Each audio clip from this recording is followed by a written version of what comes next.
Hey everybody, this is Sinister with the 1-9. This is the Battlefield 2013 tutorial video.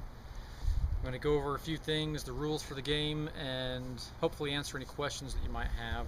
First off, I want to start by thanking the sponsors that we have for the Battlefield event. Really wouldn't be possible without them. Tactical Airsoft Supply in Salt Lake and in Layton. Airsplat, Airsoft Megastore, Evic, Weapon Blender in Orem and Sandy, and Ajax Customs. All those guys are donating stuff for us to give away to you for participating in this event. All of the proceeds from this are going to Operation Homefront to support our troops and their families. The event is September 14th of this year, 2013, on Hill Air Force Base. It's going to open up at about 10:30 for Chrono to get going on that, so the earlier that you're there, the better off. Okay. Because it's on Hill Air Force Base, you got to have seatbelts on at all times while you're driving around. No cell phones while you're driving, and no speeding. That's kind of the big rules of Hill Air Force Base. Also, if you don't have access to get on base, part of the registering process is going to 1-9 Alliance and registering there via PayPal. And one of the required fields is to turn in your driver license number and your name so I can get you on the security checklist. If for whatever reason you don't pass the security checklist, if somebody else sponsors you on base, that's their own business, but it's just not going to be us. Or we can give you a refund for the game, and hopefully whatever's keeping you off, you can get cleared up, and we'll see you out there next year. So don't worry too much about that. But if you know you're not going to be able to get on base, then don't really waste your time. So that kind of brings up some questions about, let's say, like I'm under 16, how do I play? So if you're under 14, you need to have a parent with you there at the game, okay? If you're under 16, well, either of those people, the way that you're going to get on base is, let's say when you register, you're going to give me your parent's name in that required field, and then they're going to be the one cleared to drive on base, to drop you off or stay there with you, whatever they're going to do. Okay. Another rule for on base, and pretty much with all airsoft games here in Utah, there's no pyro. We don't want any smoke or anything like that out there to cause a fire. Unfortunately, it would be cool if we could have it, but we can't. So one of the most important rules at airsoft is being safe.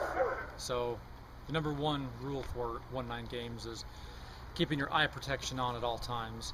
So the moment you get there and you start coming over to Chrono to get your guns tagged to be good to go, you need to have your eye pro on. Keep them on the whole rest of the time, from the very beginning to the end. When you get back in your car to leave, you're clear to take them back off. Also, anybody under 16 is required to have a full face mask protection over their teeth to keep them from getting shot out. And I wear this setup here, keeps my teeth intact. I suggest something like that for everybody. The safer you can be out there, the better off you are. I'll go over it in more depth later, but the minimum engagement for up to 450 is 30 feet, so it can get pretty painful.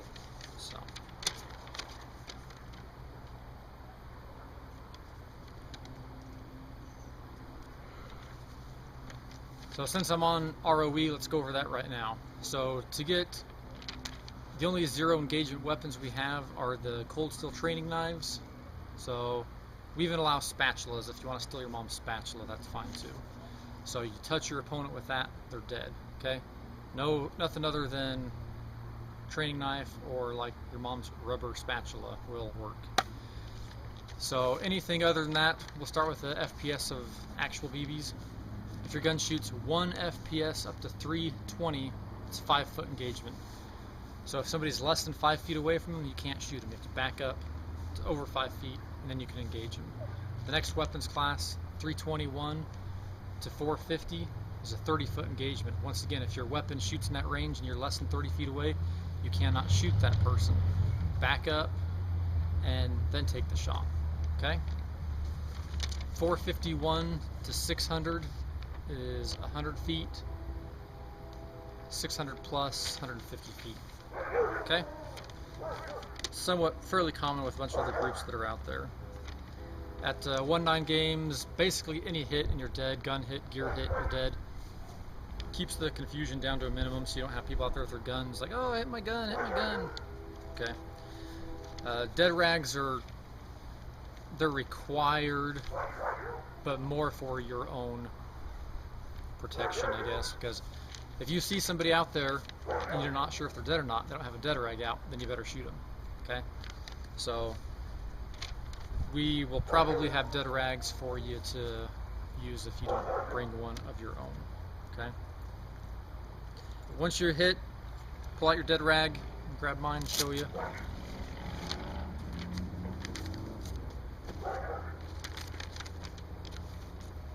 Pull it out so everybody knows that you're dead. Maybe cover your mouth so you don't get shot in the teeth or whatever you got to do. And quickly move to a respawn point so you can get back into the fight. On Hill Air Force Base, there's some connexes. If you're getting shot at and it's ricocheting off of the connex and then hits you, you're not dead. But pretty much any other structure of a BB hitting you, then you're dead. If a grenade gets thrown at you and you get hit by a BB coming out of a grenade and it bounces off of something, hits you, then you're dead. So grenade ricochets off of the connexes are the only ricochets that will kill you off of the connex. Pretty much any other shot, just take it. Okay. When in doubt, call yourself out. Pretty easy thing to remember. RPG class, that's anything being shot at you that's not a 6 or 8 millimeter BB. So Nerf balls, tennis balls, Nerf footballs, anything like that coming at you is going to be a 30-foot minimum engagement, and then has a 15-foot radius kill. Thunder Bee grenades also have a 15-foot radius kill. If an RPG hits the connex, everyone inside that connex is dead. So if you guys have RPGs and you want to bring them out, you might be able to wipe out the other team pretty good with them.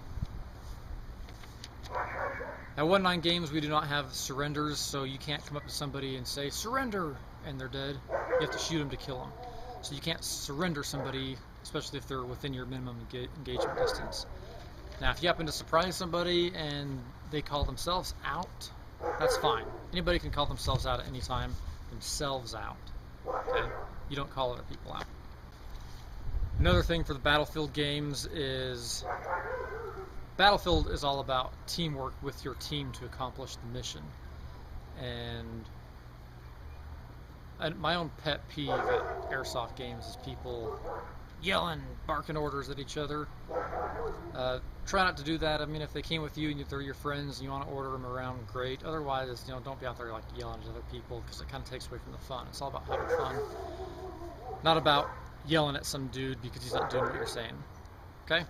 We're going to go over the Battlefield flag system right now to get you guys familiar with what goes on here. So the first thing we're going to go over is the locking and unlocking system.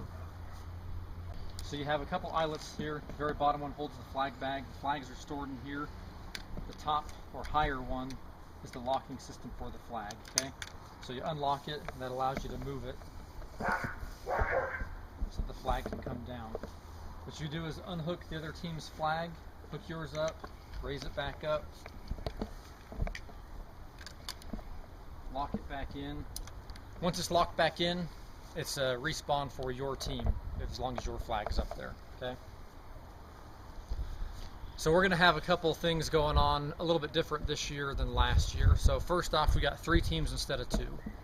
So what those 3 teams are going to allow us to do is partially balance teams out if we need to.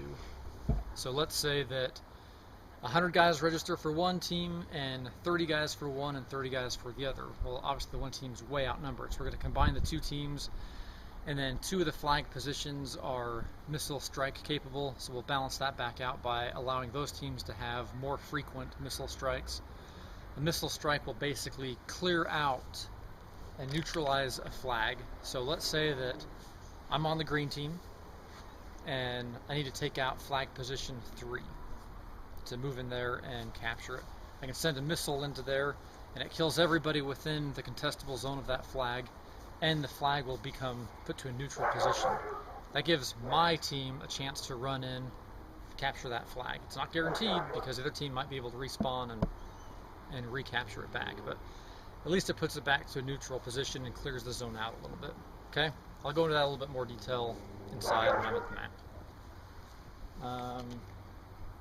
We're going to have a flag admin at the flag. That guy is going to be in orange vest or something to let you know that he's not a combatant. He's there for your help, to help clarify rules and just help keep things running smooth, okay? So don't yell at him, don't argue with them, don't fight with them. If they tell you to do something, then just do it, okay? He's going to be there to help control the contestable zone, let people know when they can respawn and when they can't. Also, he's going to be there for the American flag. If the American flag is coming down, he'll move in to hold it so it doesn't, you know, get wadded up and thrown back into the bag. The other team flags is the red Chinese flag, and there's going to be a Russian flag. Remember, flags have to be oriented correctly for your team to be able to respawn there. Russian flag, white's on top. Chinese flag, the yellow stars are at the top. Okay? The battlefield flag system is comprised of 2 flags. You have this small orange primary flag. It will be located at the edge of the contestable zone. The large flag is the secondary flag, and it's primary and secondary because you touch this one first, this one second, okay? So let's say that I'm at this flag and I just respawned. I touch it, I'm back in, I'm shooting at people, they're shooting at me, they hit me. I have to move to this flag, okay? It's going to be 30, 50, whatever feet away.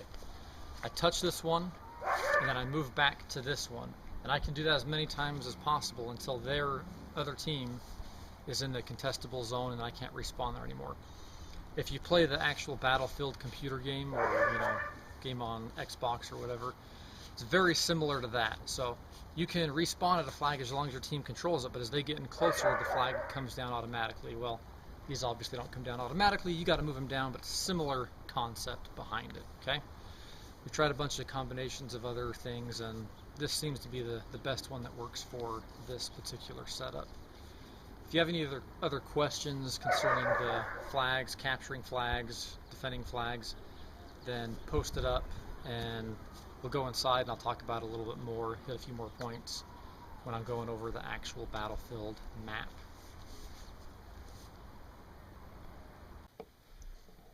Now we're going to go over how to register for the Battlefield game. You need to go to www.19alliance.com. 1 spelled out, O-N-E, the number 9, and then alliance.com. So here's the website. This is what it looks like.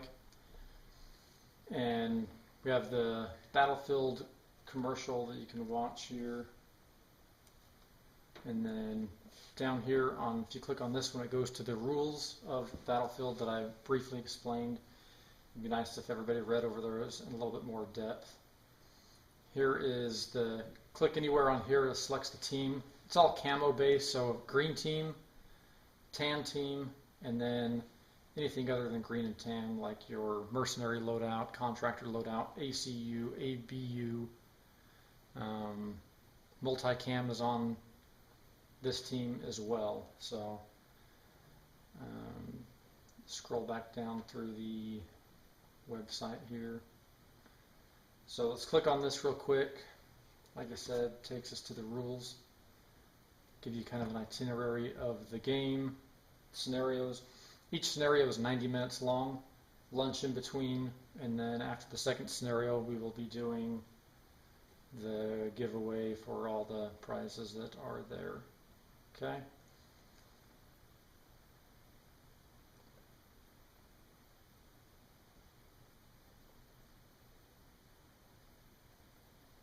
So here's your 3 teams to choose from.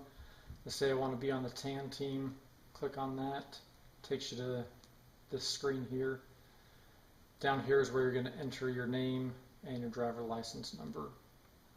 Add to cart, complete transaction, and then your name gets automatically added to the list. Okay? So let's go over the actual Battlefield map here.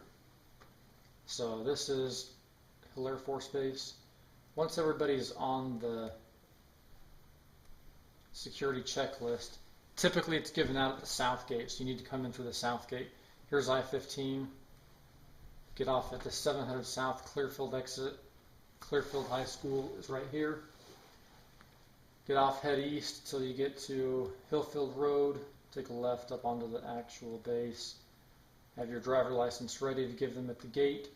As soon as you pass through the gate, you make this immediate right. Come to the gate, right, along this road, and another right here. Follow this road down and around. Remember, seatbelts on, no cell phones. Oh, another thing, no real guns, no real steel weapons on base either. When you come on base, they have the right to search your vehicle at any time. So keep that in mind. Just continue to follow this road up and around.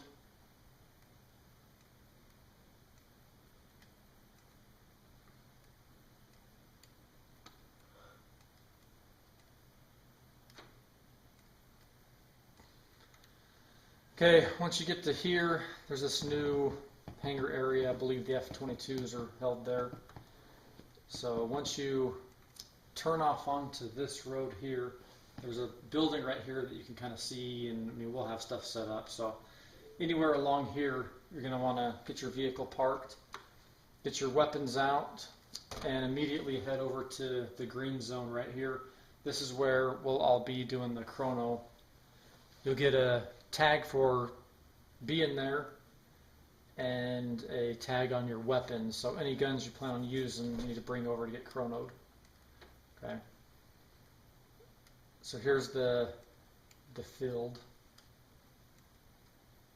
Last year we just played on this portion here. We've expanded it over to here to give you another flag location and another starting point. So the 3 team start points are 1, 2, 3, or 1, 2, 3. Doesn't really matter.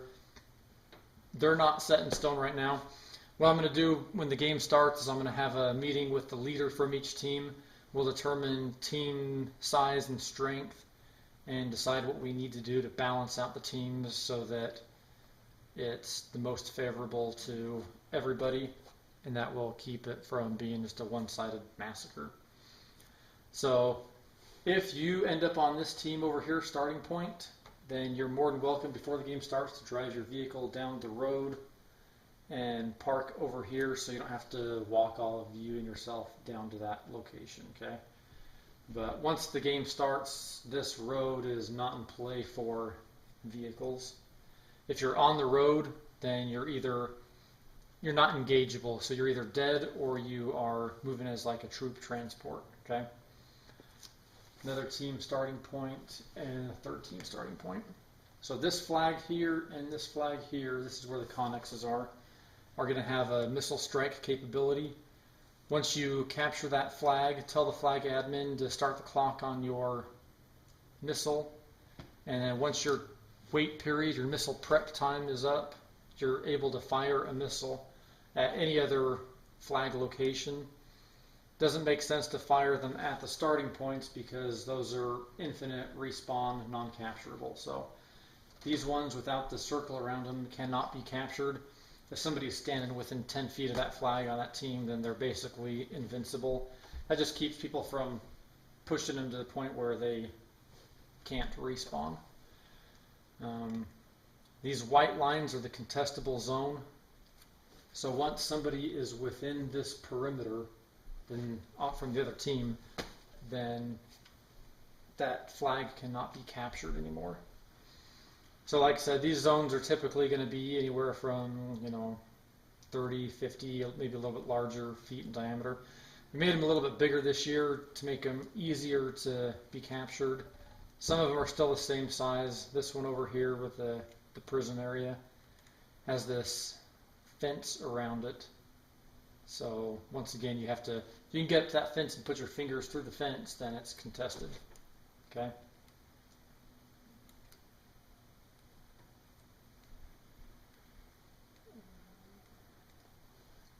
You should be able to find this if you go to maps and search for Battlefield 2013 in Google Maps. I've put links to it on most of the Facebook pages for the bigger airsoft groups in Utah. So if you want to look at it in more in depth and read the different descriptions down the side for each spot, then I definitely recommend that. I'll just briefly cover again the rules for crossing the road. So we do the crossing the road as a troop transport, so you have to have 4 alive people at a time to cross the road. So for these guys to come over to here, they need to have 4 people on each team to, I mean, you can get on the road at any point, but you have to be traveling on the road in a group of 4 if you're alive, and that's just more like, you know, a helicopter or whatever. And if you're dead and you need to go back and respawn, you can walk on the road, no problem, you're dead. Just pull your dead rag out, walk on the road, you're fine. If you're walking on the road, not in a group of 4, then you're basically dead, you need to go respawn. Okay? That kind of helps even it out, so these guys can't, you know, just come run across the road individually, and you can't come run across the road individually. And I think that'll be a good way to balance it out.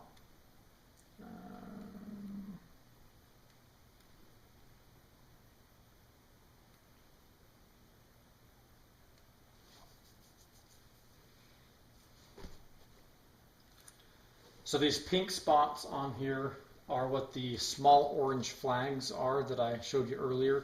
So the pink spots are your primary respawn flag, and the purple with the dot is going to be the secondary respawn flag. So for example, if we zoom in on here, the orange flag will be up against this hillside, and the main flag with the actual flagpole and, you know, country flag on it will be in the middle there. Same with this one. The flag will be in the middle. The primary respawn flag, the small orange one, will be out at the perimeter. And I've kind of got them set up to where they're, you know, will hopefully keep you out of the action. So one thing I wanted to clarify as well, it says in the rules, but it talks about using people as meat shields. So if I'm coming in here and attacking and my team's trying to change out the flag and I get killed, I need to move out of that zone. Anytime you're dead, move out of that zone so that it clears it up so you're not standing there as a meat shield so your team can change out the flag. You know, if you were dead, you'd be laying down on the ground. You wouldn't be a very good shield standing up. So move away from the flags. Now let's say that my team is defending this, and I get killed, and as I'm going to respawn, I touch this one, and I move in here, and I'm not quite to it yet, but an enemy person comes inside the zone. Because I haven't respawned, I can't respawn. I can do one of 2 things. I can move to a whole other flag, or I can go back here and wait at this flag to see if my team can kill that guy to where we can hold that zone again. So as soon as that guy's been killed, and the zone's clear of enemy combatants, I can touch that primary flag again and then touch the secondary flag and respawn. Okay. Once again, the admin guys will be at each flag to help you out with any questions and whatnot. We will have a couple guys that are EMT trained to help people out if they get, you know, heat stroke or injured or whatever like that. So if you need help, then let us know on the radio so we can get you taken care of. The admin channel is going to be channel 5.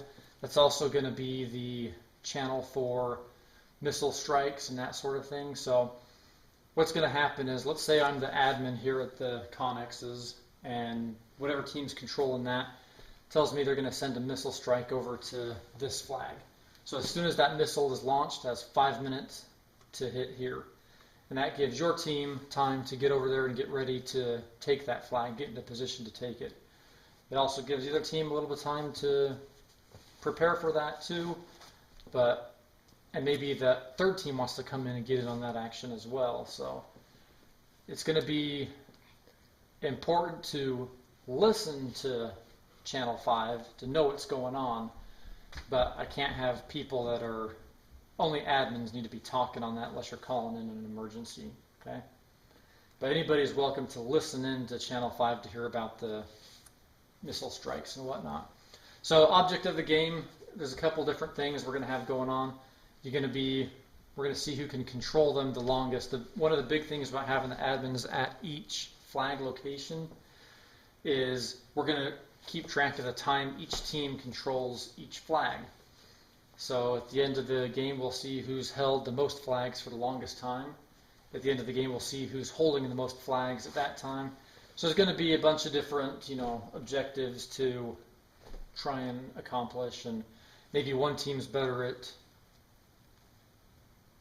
capturing flags, but they can't hold them for very long, and another team, holds flags better or whatever. But my guess is a couple different teams will win in different categories. So that's kind of the breakdown of the field. Like I said, if you have any questions, just post them up on the comment section. We'll get them answered for you.